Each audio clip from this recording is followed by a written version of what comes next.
En bon français, qu'est-ce K-E-S-S-E accent aigu, qu'est-ce que tu vas faire? Peux-tu arrêter de niaiser? Ben non, faut pas les contrarier, ça a complètement dégénéré. La rencontre du Trisac Dumont. Hey, tente-moi pas. Monumental. Au Canada. Oh, tant que ça. Est-ce que ce patriotisme canadien te rejoint, Benoît? Parce que au fil des ans, je t'ai jamais senti si canadien. Je t'ai jamais senti avec des sous-vêtements avec la feuille d'érable. Mais remarque, je t'ai jamais vu en sous-vêtements. Mais j'ai présumé qu'il n'y avait pas de feuille d'érable. Mais là, attaqué par les États-Unis, est-ce que tu te sens plus canadien? Tu rates quelque chose en passant. Oui. Écoute, c'est rendu que à la maison, tout ce qu'on mange comme dessert, c'est des feuilles d'érable. Ah bon? C'est les biscuits feuilles d'érable. C'est tout ce qu'on mange. Il n'y a plus de Joe Louis, il n'y a plus rien, il n'y a plus de dessert, c'est juste c'est temporaire, là. Faut pas virer fou. C'est une réaction, au choc que nous a provoqué Donald Trump. Ça va, le normal va revenir au galop, là. Tu sais, on pense Parce que là, pas c'est que plus Mark 13% Carney... des Québécois qui expriment un attachement fort au Canada. C'est la souveraineté à moins 8%. C'est le Parti libéral du Québec qui monte de 5. C'est le Parti libéral du Canada qui monte de 6. Votre chef. De 7. Ouais. Non, mais qui monterait de 16 avec Mark Carney. Parce que ça, c'est l'autre bout. Ouais. Saint-Marc. Mais là, Marc, attends, là, on va pas s'emballer, là. Là, c'est sûr que le Québec a l'air vraiment tout petit à côté des États-Unis qui voudraient passer le bulldozer autant à Gaza que sur le Canada. Ça joue pas pour le sentiment d'indépendance parce qu'on se sent trop petit et vulnérable. Ça nous aide pas. Mais Mark Carney, Mario, on va commencer à s'arrêter à ce qu'il dit. J'ai vu un extrait d'un point de presse. Tente-nous pas avec ce qu'il dit, on l'aime, là. On le connaît pas. Il a même pas donné une entrevue. Okay. Il a même pas donné une entrevue au Québec. Il en a donné 2 aux États-Unis, 0 au Québec. Puis on l'aime. Ah, on a le droit de l'aimer. Mais tu sais pourquoi il se présente? Parle-nous donc de son programme, un coup parti. Ça nous intéresse pas, on l'aime. Excuse-moi. Non, mais tu sais pourquoi il se présente à CNN? Tu sais, là. Parce qu'il veut être le 51e gouverneur de l'État. Il veut pas être premier ministre du Canada, Mark Carney. Il veut être le gouverneur de l'État du Canada. C'est ça l'affaire. On écoute un petit bout du point de presse qu'il a accordé hier. While America engages in a war on woke, Canadians will continue to value inclusiveness. Bon. Le Canada va rester woke. Et ça, je suis désolé, mais c'est ça, Mark Carney. C'est le conseiller économique de Justin Trudeau. On a 1359 milliards de dollars de dette. Mark Carney était là, il conseillait, il dit vas-y, et lui est d'accord avec le wokisme. Plus capable d'entendre parler, t'es écœuré. Mais si ça vous agresse, le wokisme, Mark Carney, c'est pas votre homme. Fait que, il va commencer à descendre de son piédestal. Là. On va commencer à s'arrêter à ce qu'il dit. Il est à peine, il n'est pas encore rendu sur le piédestal. Il grimpe vers le piédestal. Là. Écoute, il n'y a pas de compétition, il n'y a personne avant lui. Christophe Freeland est en arrière. C'est comme Pierre Poilievre, hein? Pierre Poilievre a passé sa carrière à critiquer. Là, il a critiqué Justin Trudeau, il montait dans les sondages. Là, tu dis, ouais, mais toi, Pierre, tu vas faire quoi? Ouais, silence. Pierre Poilievre perd des plumes aussi, là. Tu sais, il est à 24 au Québec, là, tu sais, d'intention de vote. Mais les choses vont changer. J'ai fait des farces, mais ça se peut pas, là.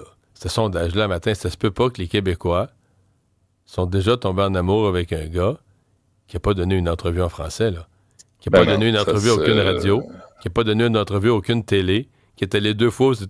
Écoute, je me mets dans sa peau à lui. Mario, il paraît bien. Ses conseillers, ils disent, mais là, il faudrait aller donner une entrevue là, au Québec ou 2, faire une petite tournée des radios. Mais lui, il leur dit, êtes-vous fou? Regarde ça, 38%. Ben oui. Si je t'ai lu 38%, le plus gros score des libéraux depuis des années, je leur ai pas parlé les Québécois, puis ils m'aiment. C'est la stratégie des libéraux. Pablo, il en donne un petit peu, il en donne pas tant, là. Pablo, on l'entend pas bien. Puis en passant, t'as vu que là, le Parti québécois, il se maintient, la CAQ puis le Parti libéral travaillent pour être deuxième, l'opposition officielle. Le Parti libéral a gagné 5 points. Mais ce qu'on n'a pas dit, Puis moi, je suis là pour des bonnes nouvelles. C'est le matin. Il y a des fois, Oui. tu sais, tout le monde est craqué. La journée part, là. Québec solidaire, bon, est rendu à 10% des intentions de vote, en baisse de 3, je pense. Mais ce qu'on ne dit pas, c'est qu'il est en hausse de 22% à Gaza. Ah oui? Québec solidaire, avec Ruba Gazal et Haroun Boisy, sont en avance à Gaza. Écoute, les Palestiniens ont vu le programme de Québec solidaire, puis ont dit, c'est un parti pour nous autres. Fait que venez-vous-en. Ça baisse au Québec, mais ils doivent se réconforter, ça monte à Gaza. Bon. Selon des sources sûres. Bon. Puis, Peut-être voilà, pas. donc la carne mania au Québec. Non, oublie ça. Ça va passer. Dès qu'il va ouvrir la bouche, on va dire, qu'est-ce qu'il a dit le banquier? D'abord, il parle pas un français redoutable, là. Tu sais, c'est correct, mais c'est pas à se jeter à terre.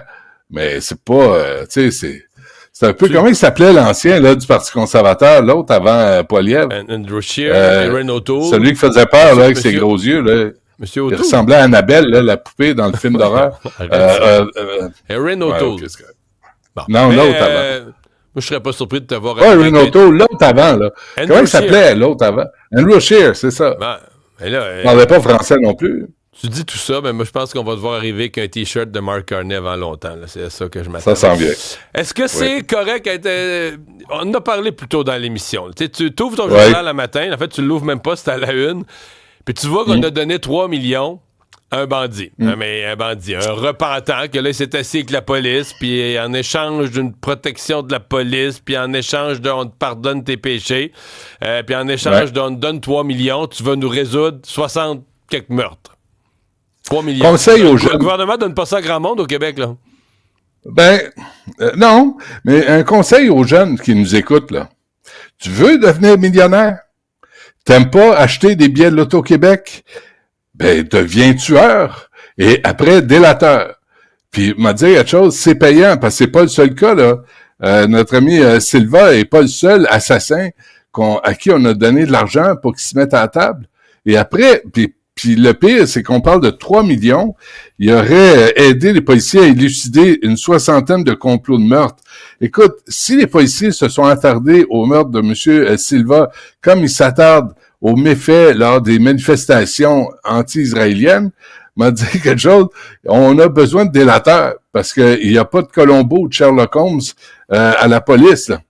Ils trouvent pas de solution à des crimes, puis là, ça prend un délateur. Puis en plus, quand tu lis l'article d'Éric Thibault, Félix Séguin, Maxime Delan, quand tu lis l'article, on paye aussi pour sa protection rapprochée. Et celle de sa famille. Pour sa famille, ses proches. Fait que ça va coûter un bras. Tout ça pour savoir pourquoi il a tué, parce que on s'entend que c'est, tu sais, il tue pour la mafia puis les Hells. Pas sûr que ce soit du bien bon monde, tout ça, là. Ouais, Ça mérite pas d'être Benoît, tué. Moi, la question que je me suis posée plus tôt dans l'émission, parce que moi, j'avoue, ça m'embarque sur le gros orteil, cette affaire-là. Là, ça me fatigue, c'est 3 millions. Ouais.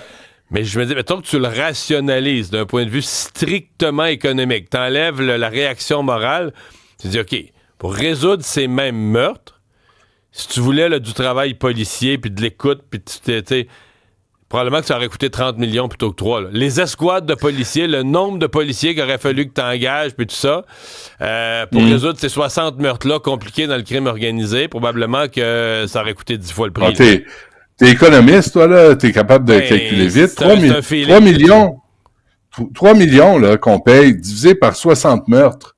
Ça revient à combien chaque meurtre? 50 000? Ouais. 50 000, c'est la moitié d'une année d'un enquêteur au SPVM. Et là, tu dis, ça vaut-tu la peine? Si on rentre dans notre argent, moi, j'ai pas de trouble. Mais en même temps... Même si on rentre dans notre argent, on donne de l'argent à un bandit pareil. Là. Ben oui. Même si on rentre dans notre argent. C'est un principe. Là, c'est rendu qu'il faut payer des assassins qui ont déjà été payés. Là, c'est un double dipping, là, notre ami Silva. Il a été payé pour tuer, puis là, il est payé pour révéler qui, comment, où et pourquoi il a tué. C'est payant des espoirs. Ouais. Remarque, il est censé être incarcéré à vie. On peut en douter. On va voir si dans 10 ans, il va être sorti. Hey, c'est fini la belle histoire de Rambo Gauthier avec la FTQ? Ben, faut que tu m'expliques quelque chose, Mario. Oui, donc. Explique-moi ça, toi, FTQ Construction, juste. Là, Rambo Gauthier, je t'ai entendu, là, il t'a envoyé un message avec un emoji d'excrément. C'est dommage parce que Rambo, c'est pas un prix Nobel en communication. Là, on s'entend là-dessus, là. Il l'a raté, il l'a échappé. C'est un grand communicateur. Ben non, voyons, il est magnifique. Alors, il s'est pour pris... les poules, oui, mais il utilise pas ça, cet intérêt qu'on a eu pour lui, pour défendre la cause qu'il défendait, qui était, tu sais, il disait, nous autres, c'est la Côte-Nord, on veut pas du monde de Montréal, on veut faire travailler notre monde. Ça se tient comme argument. Mais Rambo Gauthier est un peu con, parce que, au lieu d'utiliser ces arguments-là pour les faire valoir, il s'est pogné avec tous les médias. Puis on est tous une gang de merdias de sans dessin. Oui, parce là, qu'il a embarqué moi, des thèses complotistes, puis il était rendu pro-Trump, puis ça a mené, ça a dévié de sa trajectoire, son message. Là. Mais explique-moi une chose, par exemple. Là, on congédie Rambo Gauthier pour manque de respect, insubordination. Quelle insulte a été l'élément déclencheur? Quand il a dit mon sacramouille de crotté, quand il a insulté... Pendant ce temps, Éric Boisjoli pis sa gang boivent comme des trous sur le bras des membres, montrent des factures ahurissantes de steak, de scotch, puis Magali Picard, tout ce qu'elle trouve à faire, elle, c'est poursuivre qui a révélé ce grand secret de la FTQ Construction. C'est quoi qu'est-ce que ça prend, la FTQ Construction, pour se faire virer? Défendre ses membres, manquer de respect, jouer au matamor, être un peu abruti, ou, je surveille mon langage parce que c'est tôt le matin, là, mais, ou extorquer le système, puis manger, puis boire comme des cochons sur le bras des travailleurs.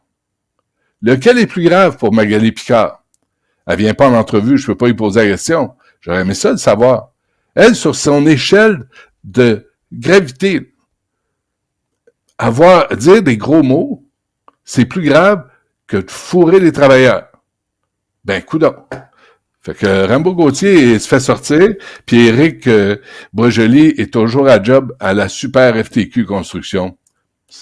Shooter. Tu nous laisses sur cette savante question. Merci Benoît, bonne journée. Je fais ce que je peux.